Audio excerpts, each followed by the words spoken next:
On enchaîne maintenant avec l'intégration d'un pattern de mouvement avec du gainage, donc c'est une combinaison des deux.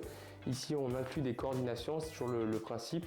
On part de l'isolement, on va chercher à inclure des coordinations et après on met la force et la vitesse en même temps. Donc on a déjà isolé, si on a pratiqué avant l'inclinaison en split squat ou en pied décalé, on est sur de l'isolement sans coordination. Ici on vient de rajouter de la coordination tout simplement, on a rajouté des montées de genoux. On va créer des temps de blocage pour garder cet aspect de travail vraiment spécifique au niveau oblique.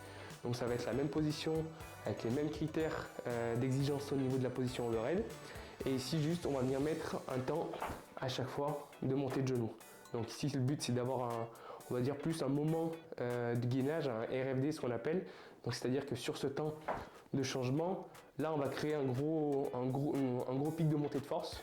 Donc le but ce sera de se concentrer là-dessus. Il faudra du coup maîtriser des aspects toujours pareils, stabilité au niveau du pied.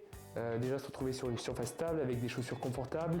On évite un peu les chaussures type running où on a déjà beaucoup de coussins dessous qui amortissent, où on se retrouve beaucoup sur de la stabilisation. Donc des chaussures avec faible drop et surtout une semelle dure ici, c'est important.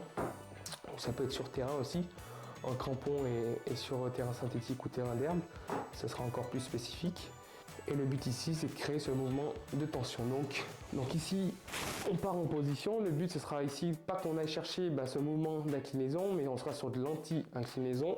Donc on est ici par exemple, placé position haute, si on peut garder les critères qu'on peut avoir sur de la technique de course, genou haut, pied armé, c'est top.